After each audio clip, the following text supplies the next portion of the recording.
Good afternoon. Welcome to Broadband Breakfast Live Online. Today is Wednesday, March 20th. Spring is almost officially here. Very excited to have that in Washington. And for all of those who are speaking to us from other locations around the country, the continent, we look forward to hearing and seeing more of what you are struggling with and dealing with. We are very excited about this topic. We're going to be diving into tribal broadband just now, and I will introduce each of our five really very knowledgeable panelists, and will give us hopefully divergent points of view, but all looking at the same topic. For those of you who haven't been before to a Broadband Breakfast Live Online, welcome. We do this every Wednesday at 12 noon Eastern Time. We are all about, the way we call it is better broadband, better lives. And so we're focused on America's broadband build out and also kind of helping foster the community around better broadband, better lives. And by that we mean that we have to have the tools for people to take advantage of the infrastructure, whether it's fiber or wireless or satellite. I mean, there's uses for all of these technologies, but there's also a real importance to ensure that those who use broadband are able to take advantage of what they have available to them. We host this and stream this not just on Zoom, but on other platforms, Facebook, LinkedIn, YouTube, X. And so you may be kind of catching us on one of those platforms. I'll try to monitor the questions that come in from there, as well as those that come in from Zoom. And since we recently relaunched the Broadband Breakfast website, we also have a pretty rich commenting feature. So I'll also look for questions, not just for this event, but for future events on the event page for that particular day's topic. We are coming up on some exciting topics in the coming weeks. We're going to be talking next week about AI and large language models and regulation of them. So generative AI and congressional action is the topic. And then on April 3rd, we're going to be talking about the promise of precision agriculture. So looking forward to those Wednesday events. We've also launched some webinars that are taking place. Those are on Tuesday. Next week, we're going to hear from our sponsor, Wesco, talking about fiber and wireless solutions for always-on deployment strategies. And the week after, on April 2nd, we're going to be hearing from our sponsor, SmartWave, on public-private broadband partnerships. And we also do in-person events. We just concluded one in Washington called the Broadband Measurement Summit, and we've just announced earlier this week our California Broadband Summit at the Cal Matters Ideas Festival. So I know several of our, or at least one of our panelists, I know more than one of our panelists are in California or work in California. So definitely want to kind of continue the conversation about that. That is an event on June 5th in person in Sacramento. And as I say, it's part of a larger event, the Cal Matters Ideas Festival, modeled after the Texas Tribune Ideas Festival. That's our partner, Cal Matters, a nonprofit publication based in Sacramento. Not too early to kind of look at the website for the California Broadband Summit. And I also want to give a shout out to the sponsors of Broadband Breakfast. We do this free programming, and we also do reporting on our site for sign up and get a free membership to the Broadband Breakfast community, and you can get at least 10 stories a month on Broadband Breakfast, and hopefully you'll find benefit and join and be a full-fledged member of the Broadband Breakfast Club for $5.90 a year or $99 a month.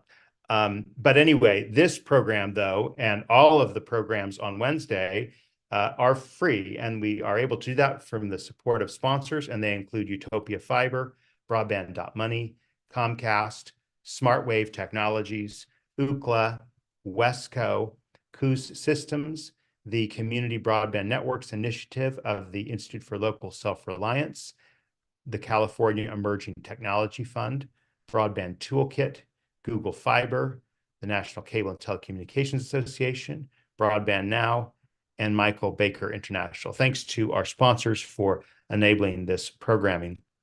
Let's go ahead and open it up. We're still waiting on one more of our panelists to join us, but hopefully we'll be able to hear from her soon. I'm going to go ahead and introduce each of our 5 panelists in the order that we expect them to speak here.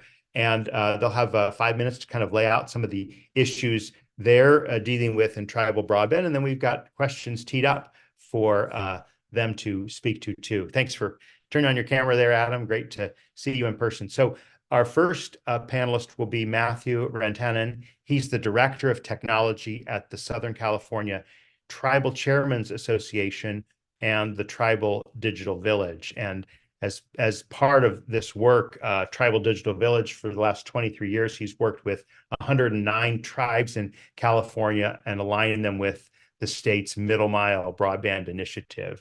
He also is co-founder of the Tribal Broadband Boot Camps, and he's a member of Cree First Nations Canada. So Matt, thanks for being with us and being part of our discussion here. Next, after Matt, will be Linnea Jackson. She is a member of the Hoopa tribe in Northern California, and for more than 4 years, she served as the general manager for the Hoopa Valley Public Utilities District. And this district has the mission to advance tribal strategies to grow economic development, build a strong foundation of utility infrastructure, and ensure a framework for quality growth for the Hoopa Valley Indian Reservation. Thank you for being with us, Linnea. She's going to be followed by Melissa Hukesh, if I got that right. Thank you. She serves as the tribal liaison for the Alaska Broadband Office, which is housed under the state of Alaska's Department of Commerce, Community, and Economic Development. Melissa was brought on to serve as the tribal liaison between the Broadband Office and Alaska's 400 plus Native entities, including 229 federally recognized tribes, Alaska Native regional nonprofit organizations, and the village and regional corporations. And I suspect you'll tell us more about that and help us understand the intricacies of tribal and village and other entities in Alaska. We are still waiting on our 4th panelist, but hoping she can still get with us is Lisa Uvela, and Lisa is the Telecom Services Coordinator for Hopi Telecom, and she's been working in telecom for 15 years and brings phone and internet to very rural tribal lands, and seeking to help those in the Hopi Valley and elsewhere. And then lastly, but certainly not least, is Adam Geisler. Adam is the President and Chief Operating Officer at Tribal Ready. And before joining Tribal Ready last year, which is a tribally owned and governed public benefit corporation. Before joining Tribal Ready, he worked at the U.S. Department of Commerce's National Telecommunications and Information Administration's Tribal Broadband Connectivity Program as the division chief. So he was responsible for deploying nearly $2 billion in funding to connect 158,000 tribal households. So Adam, thanks for being with us and contributing your voice to this conversation. So with that, let's turn it over to Matt and tell us some of the issues that you think are important as we kind of circle around, and then we'll come back and have a robust discussion in the second half. So over to you. Sure. Thank you, Drew. Thanks for having me. Good to be on here with faces I know, friend Linnea, and colleague in many chaotic events that we've been up to lately. So I'll just do a little recap of where I've been so that you can frame like where we're headed. So 23 years building broadband networks and fighting policy with the Southern California Tribal Chairmen's Association, from access to funding to access to backhaul, access to spectrum licenses. The last 2 years I've been working sort of on loan from tribal chairmans to a project with the third-party administrator called Golden State Net, advising the California Department of Technology on a 10,000-mile middle mile connector build for rural California and urban California in the disconnected, unserved and underserved regions. They've allocated nearly $5 billion to this effort, and I'm working with all 109 tribes to, make sure that the opportunity is understood and that the state network is aligned with their needs. So working through the process of what those expectations are from the tribes and what their needs are specifically to be able to connect to that middle mile. Did 2 terms at the Native Nations Broadband Task Force at the FCC, 1 term on the CISRIC 4, which is Communications Security, Reliability, and Interoperability Council, it's a mouthful. I've been at the National Congress of American Indians for 10 years, running tech and telecom as their co-chair with Jeffrey Blackwell, who is now their general counsel and chief of staff at the National Congress of American Indians. So 5 years at American Indian Policy Institute at ASU, been advising California Broadband Council for the last 7 years. And just recently in 2021, coming out of the first horrible fun wave of COVID pandemic, co-founded the Tribal Broadband Boot Camps with Christopher Mitchell from Institute for Local Self-Reliance. So I know a handful of the folks on this call, as well as the audience, know who he is. Doing a lot of work. He does a lot of work in Muni and tribal, and it really dovetails exactly into what a tribal network looks like. So it was a great opportunity. We just held our 12th event last week. We held it in Southern California, and the event hosted, I think it was 11 different tribes, roughly 45 people, and we actually had undergrounded a fiber optic ring and built a tower, and did some fiber ring network management, as well as connecting to wireless point-to-point management and talking about broadband solutions with that group.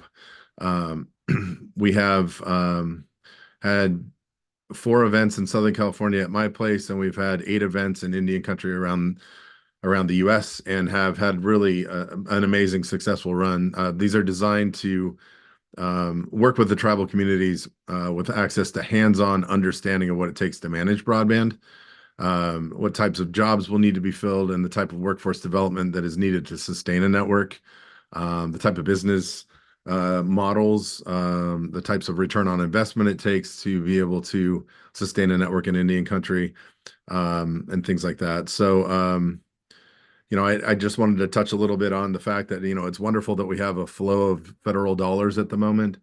The $3 billion that's coming through NTIA is a great foundational start to this.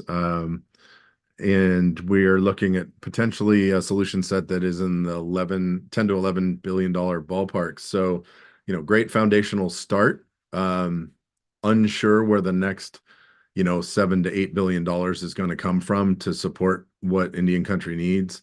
As we've seen in the first round of the Tribal Broadband Connectivity Program at NTIA, there was almost a $6 billion ask from about half the tribes. So, we have a deficit to make up. The biggest issue, I think, in the U.S. is that there's missing middle mile to connect those rural reservation spaces with affordable, backhaul to the rest of the globe and the resources that tribes need so much. And I think it's great that, California is stepping up and building 10,000 miles of that to try to erase some of those deficits, not specifically for tribes, but definitely affecting the California tribes greatly. So it's wonderful. Construction is nearly doubled in price. So with the timing that we've had in the first round of funding from NTIA to this second round, I'm anticipating the ask from Indian country to be a little bit more expensive, because we now have an accurate read on what, construction costs. So it's going to be interesting to see what comes out of the second round of that. BEAD funding is a wonderful opportunity. No guarantees it goes to tribes. So, tribes working with states is a relationship that varies from state to state. So we're excited to, explore those opportunities, and hopefully states are, open to working with their tribes and allocating some of those dollars. So I'll leave it there for the rest of the panelists to get started. Thank you. All right, thank you, Matthew. Let's now go to Linnea. Tell us your perspective on the overview set of issues you're dealing with. Absolutely. So I'm going to kind of start at the beginning. So my name is Linnea Jackson. I'm a member of the Hoopa Valley Tribe in Northern California. I'm the general manager for my tribe's chartered entity. And we were established 42 years ago, first to provide domestic water services. We now have added on transfer station management, sanitation facilities construction, meaning water and septic services, broadband, and we also manage the energy projects. So that's a lot of hats to wear. So coming from a tribal perspective, our tribal utility provides critical foundational utilities within the reservation. And so that's a lot to manage.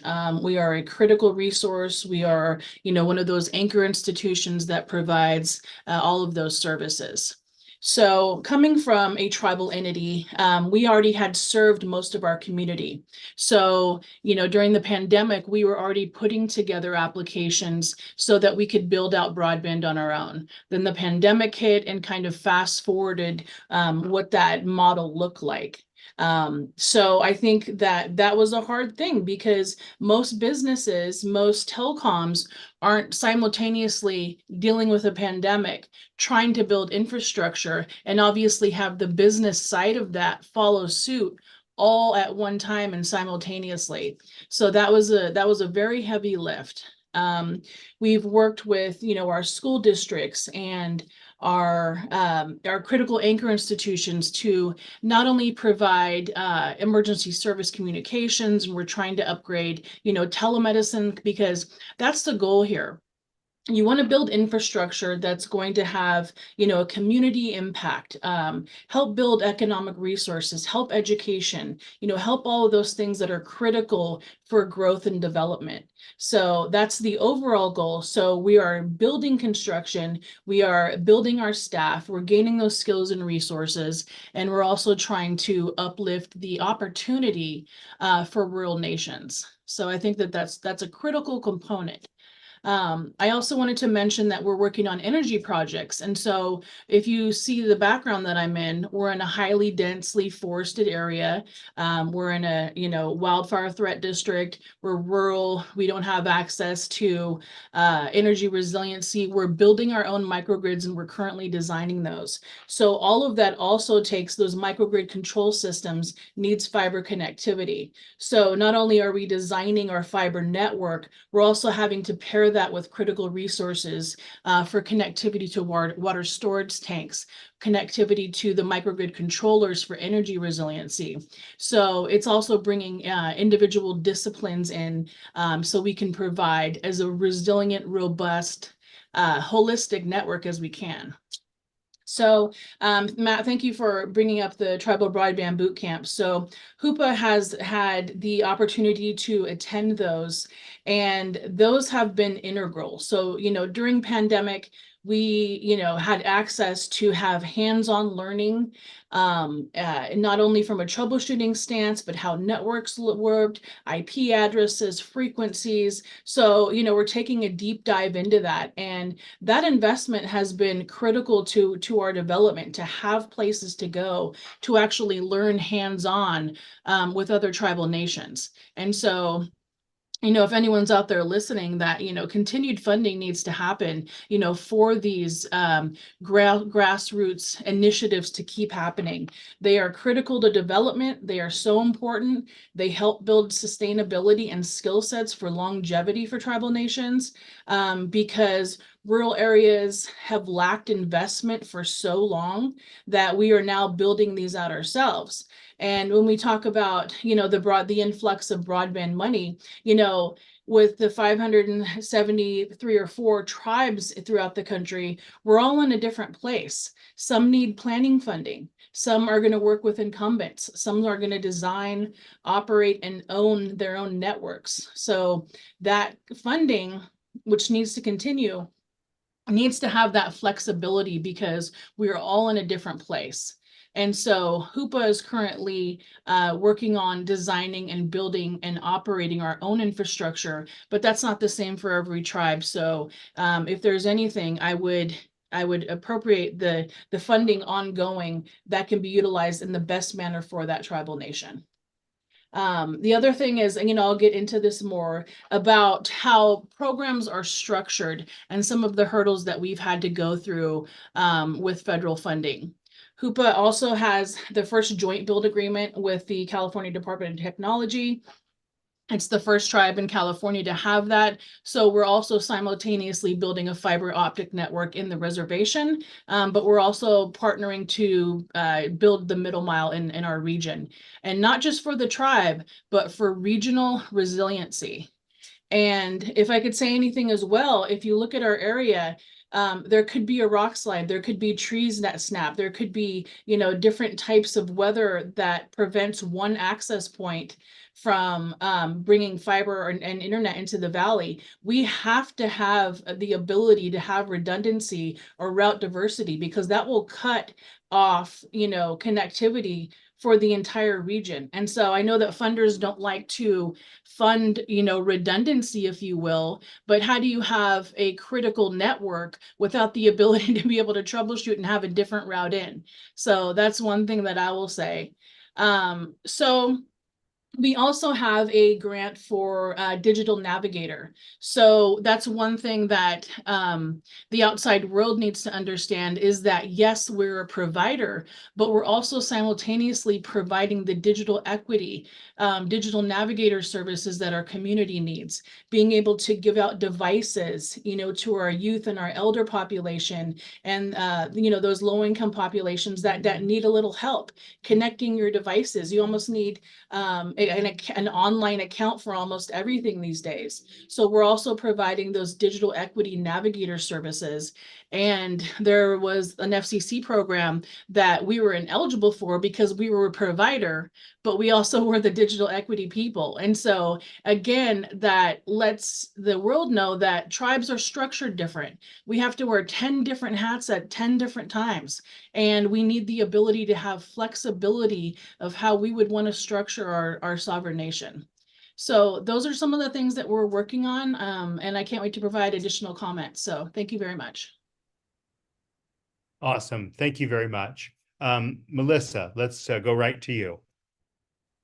Thank you, Matt. For those of you who do not know me, my name is Melissa Kukash, and hopefully you can hear me. And I'm Raven Dog Salmon from the Central House in Angoon. And I am also Athabascan on my maternal side, and Tlingit and Mexican on my paternal side. And I am also a tribal member of the Manly Village Council and Tlingit Haida Central Council, as well as a shareholder of my village corporation, Kutsnawu, and both regional corporations from my parents, the Sea Alaska Corporation and Joy Unlimited. And one of the things that we say in Tlingit country is that please forgive me if I make any mistakes, as I am still learning. After hearing the two speakers before me, I definitely feel like an infant in this space. And that's definitely something I've spoke to in terms of understanding the broadband infrastructure build out, the needs that are out there. And, some people are just an infant in this space, and some people are graduates. And so definitely trying to make sure that meeting people where they're at in this process.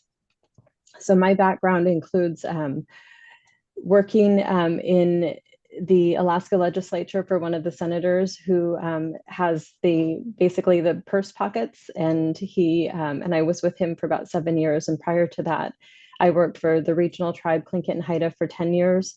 And also during the time of working for the senator, I have also been serving on my village corporation board for since 2016, actually.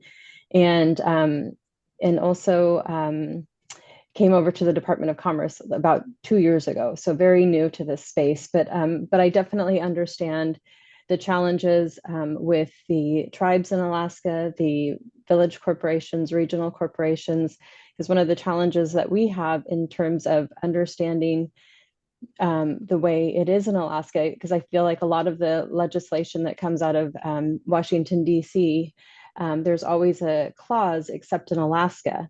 And that was something that didn't particularly happen with the BEAD funding, but it definitely is there. And the challenge that we have is that every community in Alaska is a federally recognized tribe, as opposed to a Tlingit Nation, an Athabascan Nation, an Aleut Nation. It's not divided that way. It's every community. And then in addition to that, we have our village corporations, which are the landowners. And then, and that's also so they have a tribal government, they have the tribal government, they have the village corporation, and then they have the local government.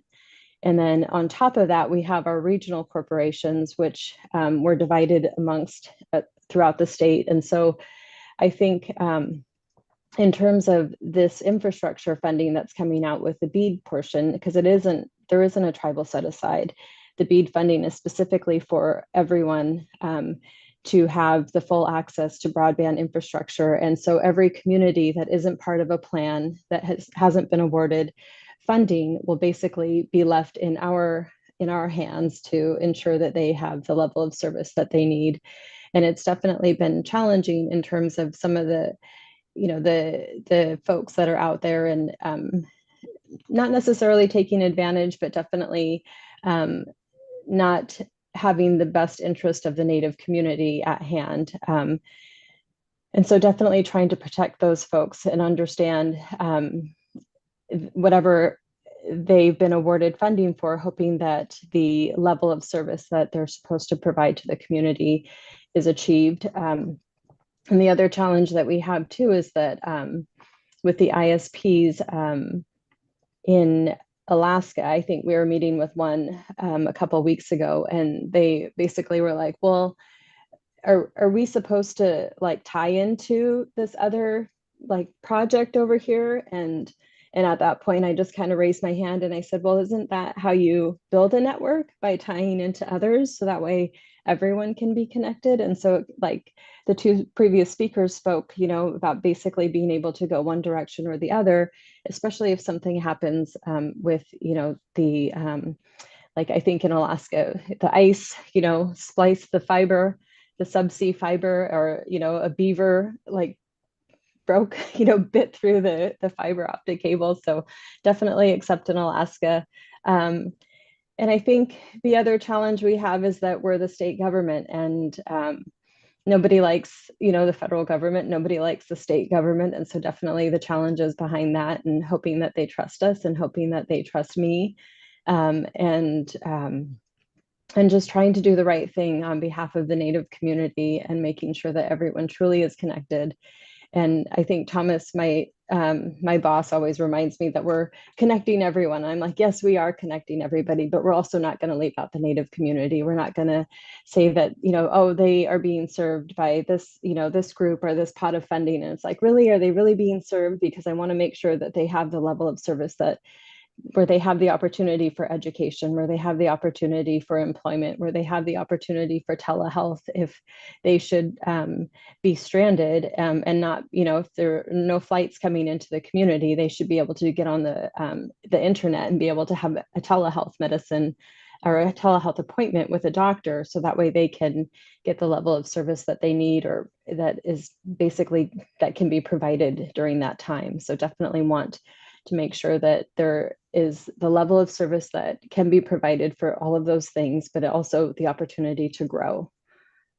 But thank you. I will close there. All right, wonderful. Well, we have heard, we may or may not get our other panelists, so we're going to go right to our closing panelist, Adam, and we'll include Lisa in if she is able to join us. So Adam, give us your thoughts, 5 minutes here, and then I've got a series of questions ready to dive in. So let's turn it over to you, Adam, to give your overview. Sure. You guys hear me okay? Audio coming through? Yes. I got the headphones. You never know if they sync the way you want them to, right? You guys all have gone through this. Well, hey, Drew, I really appreciate it. Good morning. Miriam Machachi, Nom Adam Geisler, Nonanoya Film Gwitchum. Good morning. Adam Geisler, enrolled member and citizen of the La Jolla Band of Luiseño Indians in Southern California, and really honored to be a part of the panel this morning. I have had the opportunity to work with every single person on this panel, including the one that I know we're waiting on to join. And I got to tell you, it's empowering to see more people in the broadband space. It's good to see people. Melissa, I remember when you first jumped in, and for those of you that haven't had a chance to meet Melissa, what she's doing in Alaska is not easy, and she's really had to navigate like translating on both sides of the aisle, frankly, because it's not an easy place to navigate. So I just want to say hats off, because I can respect the perspective that you're coming from. And Matt and Linnea both have their own unique experiences that they've been navigating as well, that I think are just they're masters in what they're doing.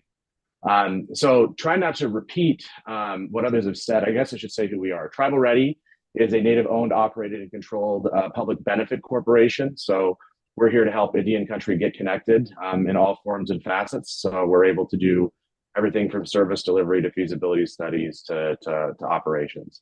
And everything in between. And we're helping tribes literally from coast to coast, north and south around the country, to maximize the opportunities that are out there for both federal funding, but frankly, to own their own utilities. Linnea, I think, is doing a great example of that in what she's doing in Hoopa, but there's lots of tribes like Hoopa that are waking up and recognizing, or have been woken up, and recognizing that real sovereignty at the end of the day is exercised through the ownership of your own assets and deploying those in the way that you want to manage those. And so what we're doing at Tribal Ready is not to ever circumvent those processes for tribes or native villages or corporations when we're talking about the Alaska context, but to empower people in pursuing their goals in order to do those types of things. Obviously, before coming to Tribal Ready, or maybe not obviously for some, I spent some time at the federal government, spent nearly a decade there, working on these issues on that side of the table as a liaison at FirstNet, and also, as Drew mentioned, building out the Tribal Broadband Connectivity Program, and also helping with some of the other programming that's out there today in the $60+ billion.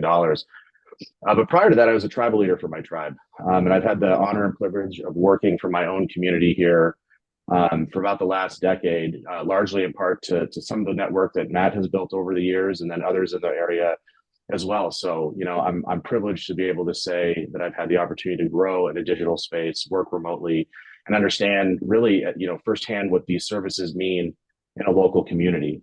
And it's helped my family grow.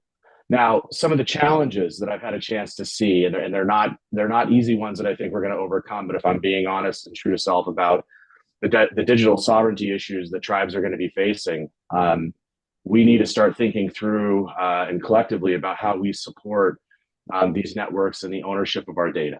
And so one of the things that we're really encouraging tribes to think about as they're building out their networks, is they're figuring out, as Melissa was describing, who's my neighbor, who do I tie into? We're also saying, well, how do you tie into them, and what does that relationship look like? What we're finding, and as many people are realizing or have known for a while, is that data is probably the most important thing that you could have today when you're talking about the ownership of your networks. There's real value in that. People, unfortunately, mine that and monetize that. And we're big believers at Tribal Ready that tribes need to be really thinking about how they take control and ownership of their data moving forward, and how that information is shared and monetized with their consent.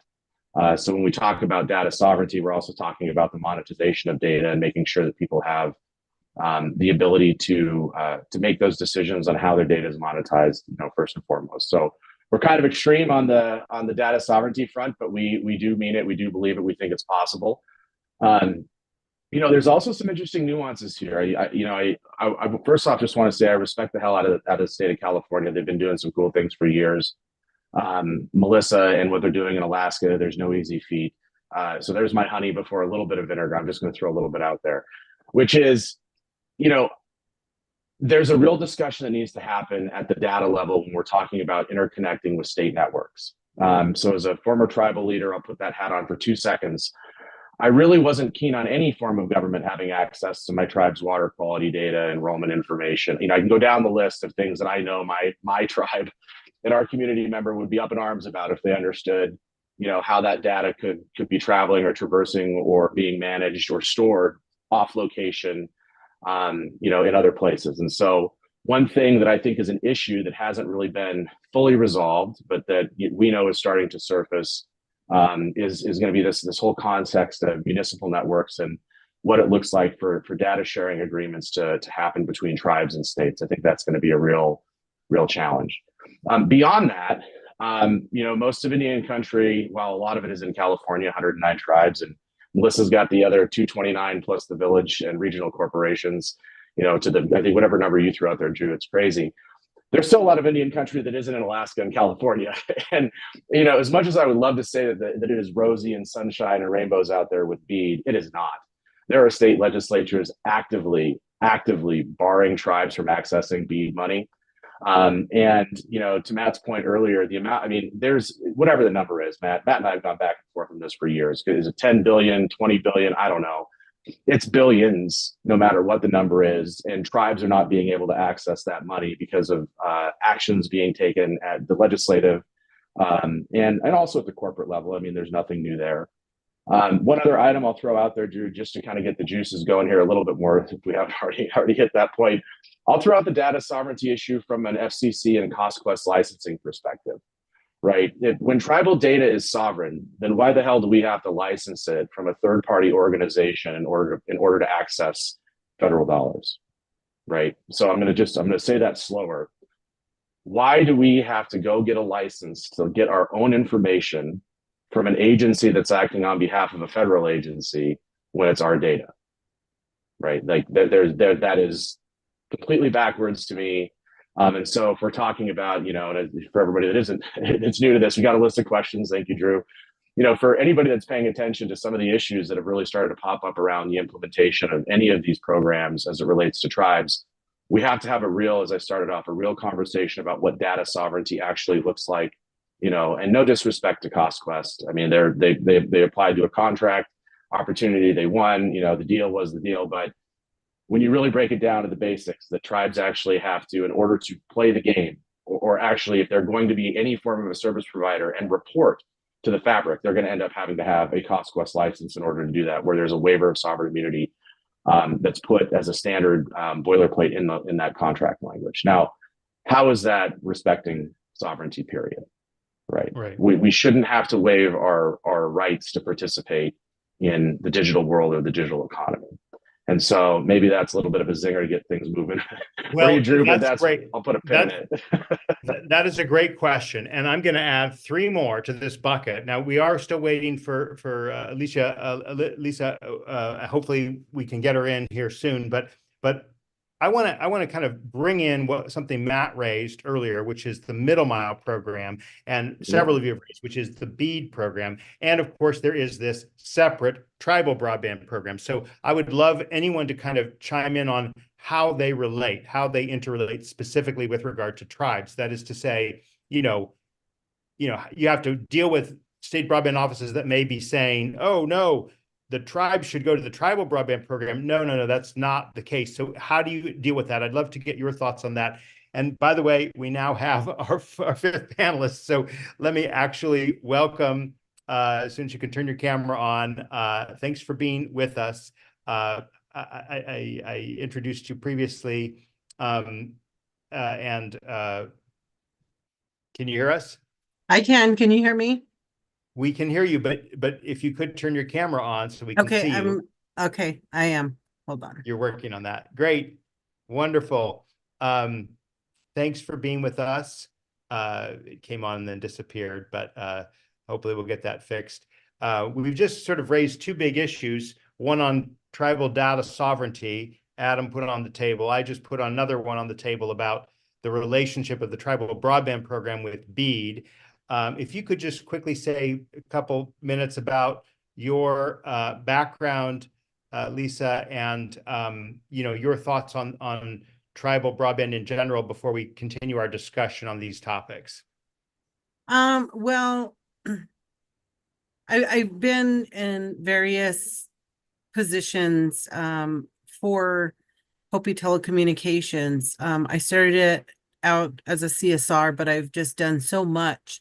And recently had my title changed, which again changed like 3 times. But, it's just because I think for the fact that I know what our customers need, we are so closely connected.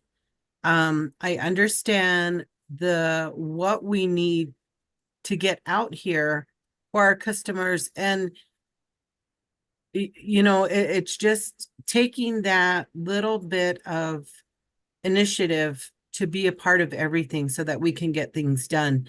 Not everybody's going to have my same, you know, drive for it. But I'm learning wherever I can, because I know that we need to be on top of this. I know that we need to be a part of these other initiatives. But I'm only one person and I don't have any authority. So Right. I'm learning along the way. I'm trying to get things situated so that we can be a part of it, and just figuring out what we can do to make this work. Okay.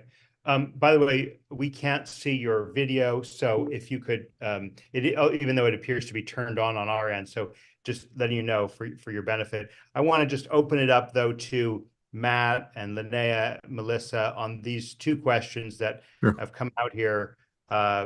BEAD and middle miles connection to tribal broadband. Let's just put that one out there Sure. first. I'll jump in on the middle mile piece real fast, and then I'll also tie in one of the questions that that's in the Q&A as well about our tribes putting in open access broadband. So Sure. the middle mile piece, in 2016, I worked with Obama's administration to identify missing link, right? Missing link is tribes can build their own network, a really sweet network, but they're an island and they need to be connected to other networks to get access to resources.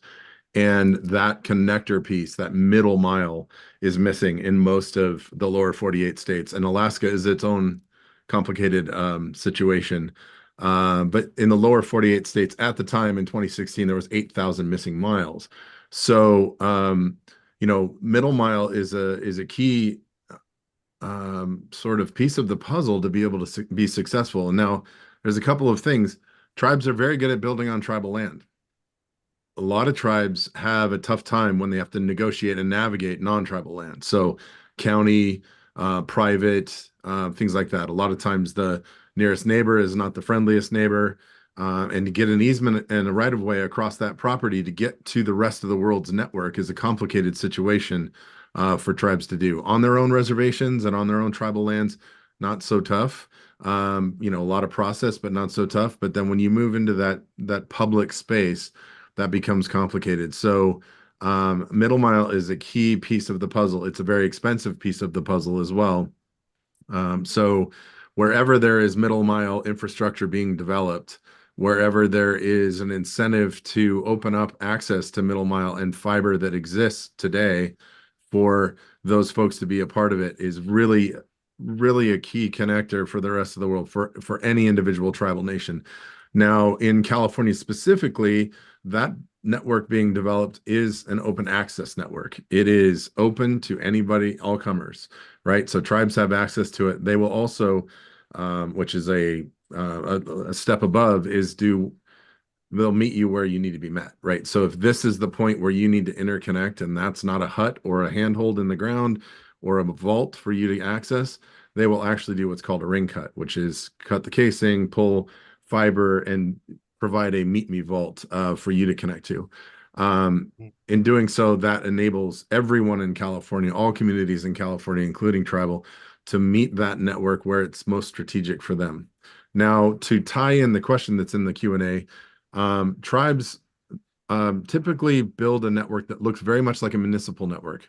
It is government tribal owned, or an entity that they've created in Linnea's case, and it is owned and operated by that tribe. Typically, it is for the tribe, and it may include non-tribal home users or end users, but typically is owned and operated by the tribe and isn't supporting transport of other entities. Now, in this day and age, when tribes are building fiber, building long haul fiber through their communities that may connect, you know, a boundary to another boundary of their community, and other entities need to travel that same pathway, tribes are now starting to step into, you know, do we provide an open access environment? Do we, you know, allow others to use our network as transport?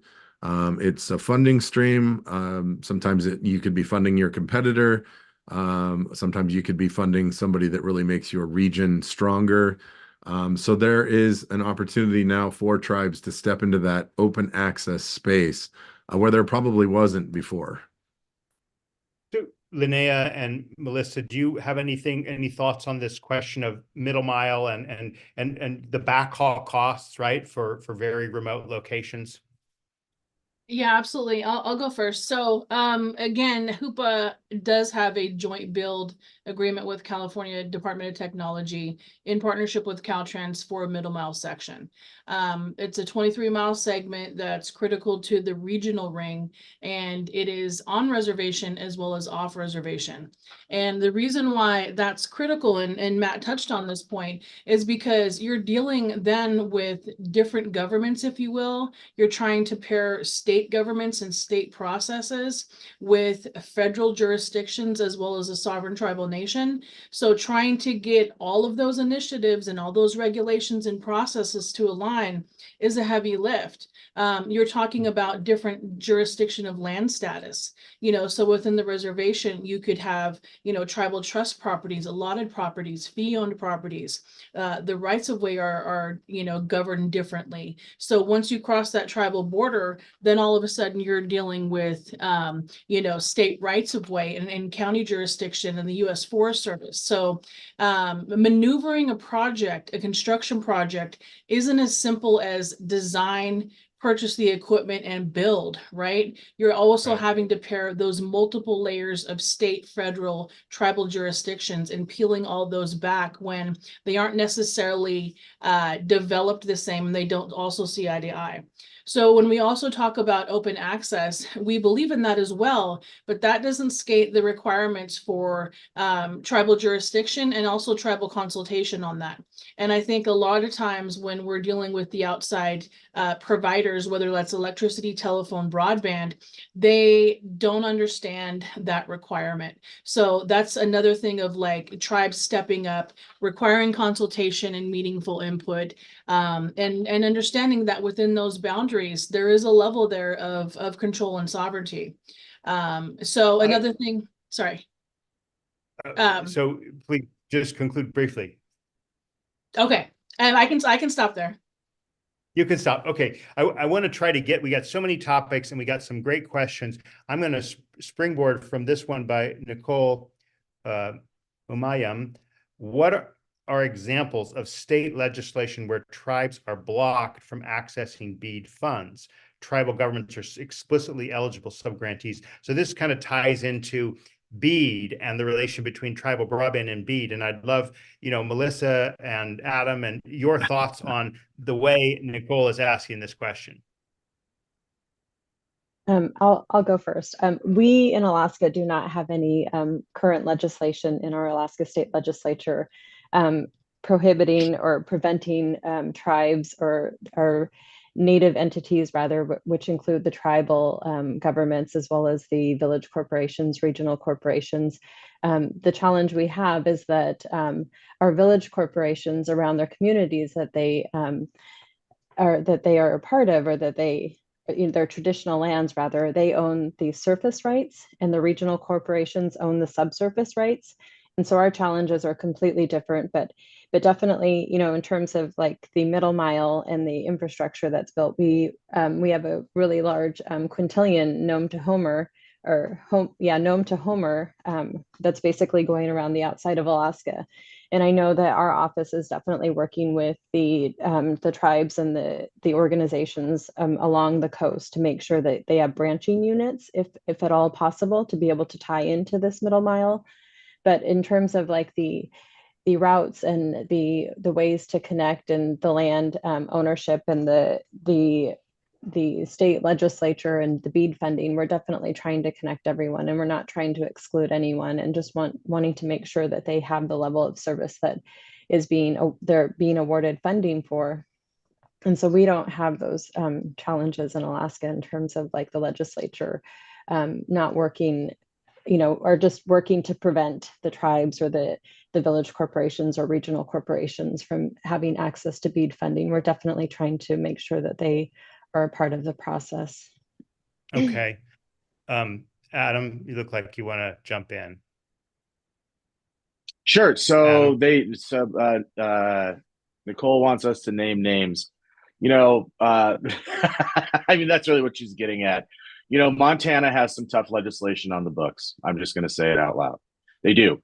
What they've done is created some legislation that has basically barred anybody that hasn't been in operation for 3 years. Like, it's crafty on how people are doing it, right? It's not just as blatant as, you know, no, Indian country, you cannot have the money. Instead, it's these legal games that are played where the bar is so high that only a handful of people get to fall into the, you know, into the in club to be able to access the funding. I mean, that's what's transpiring in more than one state, to be honest with you. And I was born and raised in Montana, so have family that still live in Montana. So I take that comment with it's a little bit frustrating for me, frankly, because I still have a lot of friends and family that are there, still care about that state deeply. There's a lot of connectivity issues that are going on there. And tribes should be able to lever their resources to access and couple resources to extend that work and solve problems. So know that that's where my comment is coming from. No, awesome. So glad we got your video there, Lisa, and we appreciate your comments. I want to probe a little more on this state relationship. Okay. And so we talked a little bit about the problems, but Melissa, you've got, as everyone has said, a real challenge here. Let's talk a little bit more about the relationship between tribal nations and state broadband offices. How does it work in Alaska? And then if your other panelists want to, you know, weigh in on how is it working in other states? Is it good or not good? And that can include the aforementioned Montana that you just raised, Adam. But like in general, what are the challenges and issues between state broadband offices, which of course are responsible for the BEAD allocations in their states, and tribal nations? I'm assuming you want me to go first. Please. Okay. Well, definitely. We at the state side have been working with the Department of Natural Resources, the Department of Environmental Conservation, the Division of Community and Regional Affairs, the Department of Transportation and Public Facilities in terms of permitting, and have a dashboard that has been created on the back end. And, you know, trying to get through the Office of Project Management and Permitting, and ensuring that that we have basically a list of everything that, you know, all of the land that you will be crossing, whether it's private, public, whether it's, we have a lot of reserves in terms of like the federal land, basically. And so definitely trying to have a list of everything that, you know, if you were building a project in this region, then this is what these are the folks that you will need to speak to, or the permitting that you'll have to go through that process. And so we have been working with the tribes, and we have had a round of tribal consultations, but I will say that prior to me coming into this position, we didn't have a tribal consultation policy. We didn't have a tribal liaison in the Department of Commerce, but we do now. And so it's been a process of basically building from ground zero. And also our leadership in Commerce definitely support you know, us getting this right the first time. And they don't, you know, they don't see a reason for not working with the Native community. Basically, they understand the importance of, we can do this better if we're working together. And so wanting us to move forward with that thought process, and definitely going through the tribal consultation process, but in a meaningful way, in terms of like, we are definitely listening and we are definitely incorporating those. And I've had a lot of definitely a lot of challenges in terms of making sure our voices are heard, but definitely I think with my upbringing and my family in general, we're definitely servant leaders. And so understanding that I'm in this position for a reason, and my voice is valuable. And so definitely trying to do all that I can to make sure that the Native voice is heard. Who else has thoughts on specifically the state broadband tribal relationship? I do. And for the simple fact that our area is very unique because we have villages here. So we have 3 villages that were first, second, and third mesas that we deal with. And within each of those mesas, there are several different villages each village then has a village leader or administration. And so right now we're currently doing our fiber project, and everybody is crying for fiber, right? Everybody wants Right. fiber. When are you going to bring us fiber? Well, we're doing that. But what are they doing right now? They're stopping us. They're asking for right of ways when initially, when service was brought here before HTI was here, we inherited the previous company. It was more of literally the old style handshake type of business. The leaders got together. They said, yes, we need it. The people need it. Bring it in, put it in for them. There was no paperwork. And so now that's what we're dealing with. Those are our obstacles. Our own people are putting those obstacles up in terms of us trying to bring fiber to our own communities. So that's another thing. So that's why I couldn't join right on time today, because we're in gridlock with those things, and we have a timeline to meet, and we can't even do that. You know, these construction crews are ready to just ditch out because we have nothing in place for them. So it's frustrating. Please, Adam, go ahead. Sure. I just, one of the things that's come to mind, and I've been softly saying this to some state broadband directors, less of a headache for Melissa. But one of those is, I think, the issue that was just raised by the individual from Hopi. Is it Alyssa? I don't want to. Is it Alyssa? Alicia? I'm sorry. There is a real issue with. Gotcha. Thanks, Lisa. So there's a real issue with right of way in this country, and not a little bit. Like there is an egregious issue with the documentation of what traverses tribal lands almost everywhere. And BEAD is a unique opportunity for states to lever their dollars, because rights of way is part of broadband, to actually fix a lot of these issues, right? Because you have tribes and incumbents at these really weird stalemates all over the country, where you have the incumbent has been busted for not having proper documentation, or where they said the infrastructure is a mile away from where it actually is, or there was just some sort of bogus deal that was cut. And so there's a lot of instances where people are trying to sweep that underneath the rug. Nobody wants to talk about the elephant in the room. What I'm going to say to folks that are talking with their states is, number one, it'd be sure nice to see states that mean, and this isn't a dig on Alaska, because I already know Melissa genuinely means this. So everything I'm saying, not at you.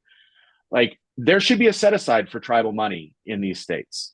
Let's just call it what it is. Let's not just say, oh, tribes are eligible. Oh, we're here to help play nice, and we're gonna listen. Great. Put your money up on the table, because the reality is your head counts in your states were derived from tribal households as part of the formula to begin with. So, and as we're having that conversation, Drew, can we also have this conversation about, can we use some of this money to fix these stalemates in states where tribes and incumbents have been in impasses over these rights of way issues? Right? Here's some money that nobody is tied to, other than the whole point is to fix these issues, to get this infrastructure across folks' land. Why don't we use some of the monies to address some of those issues? Just food for thought. Well, that is a great point. And normally here on our Broadband Breakfast Live Online, we pride ourselves on starting and ending on time, but the panel's given me permission to go for another 10 minutes. Okay. I want to throw out 3 questions here that I'd definitely love us to address in our next 12 minutes before we end. And one, including the one you just raised, Adam, which is great, about right of way. And I want to understand a little bit more about what you're saying about the fights between tribes and incumbents. But I want to definitely hear the thoughts of the panel on the Tribal Broadband Program round 1, which has been done, and round 2, which is coming up, right? So we haven't even talked about that, right? We're almost at that's why I asked for that additional 10 minutes. So please, what are your thoughts on that? And secondly, and I'm just put these all up front so we can kind of address them. What do non-tribal individuals or communities need to know that we don't know about the issues we're dealing with when we deal with tribes getting served adequately?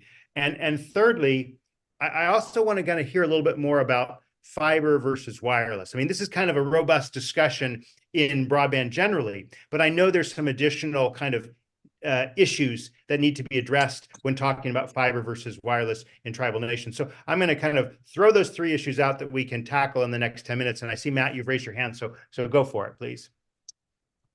Yeah. So I think the one of the things we can address directly is those that are non-tribal. What do they not understand? Tribes are sovereign nations, and they have a federal relationship with the federal government, and they try to have a meaningful relationship with the state government, and in some cases they do, in some cases they don't. And they're dealing with a lot of issues that are, telecom won't touch them because there's not a big enough return on investment. They have to figure out how to build a network with, let's say, 500 homes, and be able to sustain that network moving forward. So it's not going to be done easily. The budgets are very tough to maintain and sustain a network when you don't have enough return on investment to carry it. There's a lot of navigational issues. Like I said, getting to the rest of the world, the missing link between that tribal community and the rest of the world. And I think the biggest thing that non-tribal folks need to understand is you don't know how to solve their problem. You don't live in that community. You don't engage that community on a regular basis, and you can't come in with that.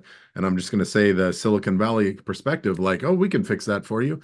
Because for the last 23 years that I've been at Southern California Tribal Chairmen's Association, every time that's been brought through the door, it's an epic fail.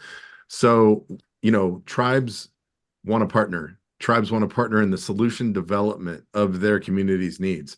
If they work with an outside vendor, they want an outside vendor to be a partner in that process. They don't want an outside vendor coming in and telling them how to do it because, somebody knows something about technology. They don't know anything about that community. So that community has specific needs. And Linnea's community is different than Adam's community. That's different than, Hopi's community. Everybody has different needs and different priorities and focus. And sitting down with that community, engaging that community, and understanding what their internal needs are is the only way that you can develop a solution together to make that happen. So I'll just pin that one and let someone else go. How about on the tribal broadband program, round 1 versus round 2? Sure, I'll touch that real fast. Well, let's let others chime in too, because we still only have a few minutes. So. Sure, go.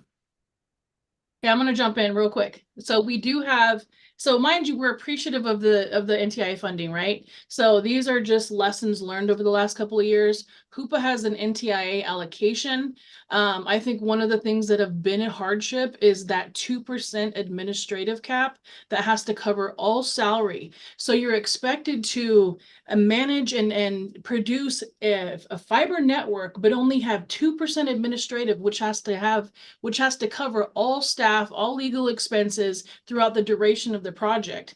Initially, there was only a 1-year term to complete this project. And if you wrote it into your application, they would give you a second year. Well, it takes a whole year to do the environmental, botanical, cultural resource impact studies, floristic surveys. They may be seasonal. So I just don't understand why they set that program up with such harsh deadlines. It's almost like they're setting it up for failure, because how can you mindfully, administrate those grants? They also changed the programmatic software that they use halfway through. So then we had to go and develop a whole new financial software grant management system halfway through. There's things that the submitting rules can't submit, which creates another administrative burden. There's independent utility infrastructure requests. So you can set aside a portion of a project without having to do full NEPA on the entire swath of the project. So there's a lot of lessons learned, and I'm going to stop there, but I really feel like the injection of infrastructure money wasn't well thought out when they did the administrative requirements for that. Is anyone wanting to chime in on the fiber versus wireless and some of the peculiarities? Please. I will. Based on the fact that because we are so rural, because we only have a very few towers set up for wireless, it doesn't work for us here. And so that's why copper fiber is still very much needed within our community. And people are going to have to use both. I mean, because of the lay of the land, the valleys, the mesas, you're going to lose that wireless connection. Some are so far away from a tower that they can't even get the, hotspots when they were divvying those out for school during COVID. And so as a company, we stepped in and we provided hardwire for those students, so there's just so much just based on individual areas. And again, for Hopi, that's just the way it ends up being. So Right. both, you know, wireless and wire are very much needed for our area. I know Melissa wanted to address this. Go ahead, Melissa. I was just going to speak to the Tribal Broadband Connectivities Round 1 and 2. I know with the BEAD funding, and I understand there isn't a tribal set aside because it's broadband for all. And so definitely, I feel like with the BEAD funding picking up, you know, anything that's left over in terms of what the other funding out there with Tribal Broadband Connectivities Round 1 and 2, with Reconnect, with Community Connect, all of this different funding, and trying to build an actual network and trying to tie it all together. So definitely thankful for that extra funding, because it does allow tribes and ANCs to have a say in how they want it built in their community or their region, because we have, you know, a lot of projects that we've received funding for in terms of we, as in Alaska, the royal we have Doyon and ACS who are working together, Chalista and ACS who are working together, Bethel Native Corporation and GCI. We have Chuggyung Limited and Nishigak Electric. You know, we have Port Lions and GCI. We have all of these different projects that have Native entities and the ISPs working together to help build infrastructure for their communities. And in terms of fiber versus towers, microwave towers, we definitely, with BEAD funding, it's fiber to the home, and definitely understand that fiber is the golden ticket. And also, you know, with microwave towers, it's very challenging in Alaska when you have towers out in the middle of nowhere, and you're, you know, if something happens to the tower, who's going to go out there on the snow machine? Who's going to go out there if the weather's bad? Right. Who's going to go out there and climb that tower to try to fix it? It's putting people's lives in danger. And if you have fiber and you can just lay it and, you know, and hope that a beaver or ice doesn't, you know, cut it. And so definitely different. Well, thank you for sticking with us, everyone who's here. We're going to give each of our panelists a chance to offer any closing thoughts on issues that we haven't been able to address, and maybe topics for future discussions, as we were chatting about previously. So, Matt, Linnea, Sure. Adam, Lisa, Melissa, what are your takeaways from this discussion for you or for others who are watching? Well, I'll go. I guess we'll just go in order. Yeah. So I feel like, you know, this is a great start to a conversation that we could have for the next 2 weeks, and probably should have more in-depth conversation. The questions are great. We didn't even answer half of them in the Q&A.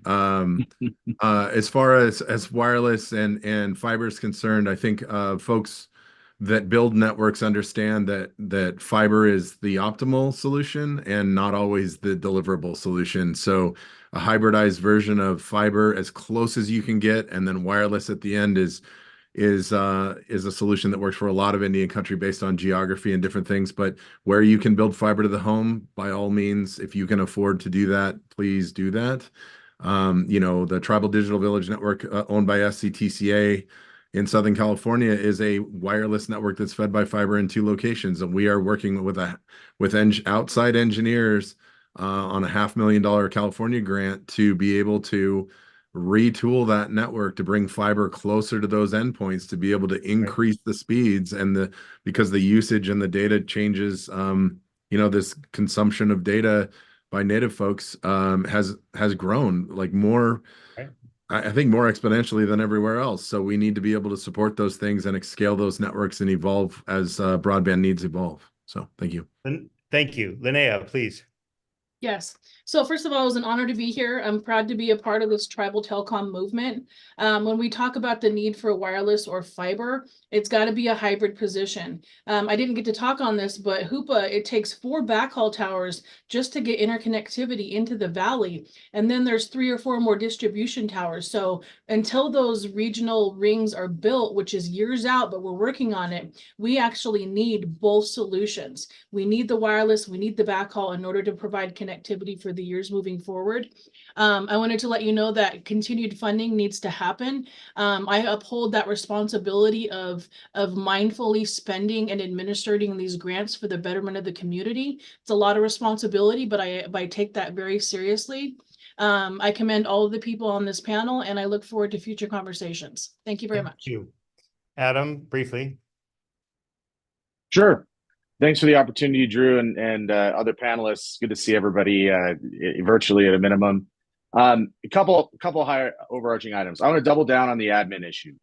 The middle mile program has already been brought to a halt over there by NTIA because there isn't any admin money on either side of the aisle, right? There's the agency has administrative caps that apply to it too, which bar the ability for it to be implemented. So be mindful that I want to double down and agree with Linnea. That is the biggest Achilles heel of almost any of the federal programming right now, is the ability to actually administer it on either side of the table.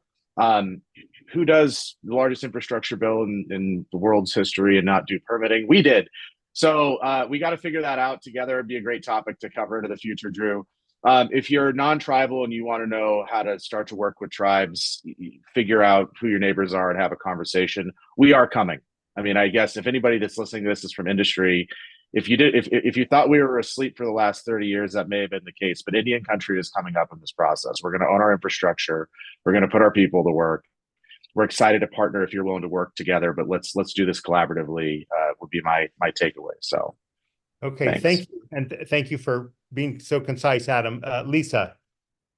Well, thank you for the invite, and I'm just glad to be a part of the group and try to lend some insight. We all have various areas that we work with.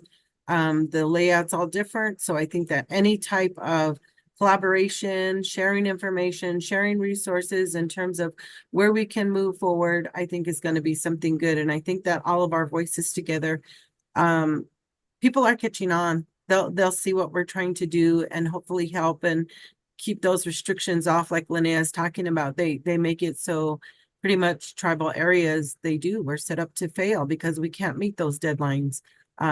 So I think that understanding from those who are giving the funding are coming out here and seeing what we're working with and why it takes us longer, Right. why we have challenges. And if they don't, then they're always going to put us into the same group as the cities. So I hope that those are things that we can look forward to seeing those individuals come out and actually do some actual site visits to see what it takes us to actually bring this to our communities. Thank you. Thank you. We're going to give Melissa the last word, and thank you to all of you for being with us. Go ahead.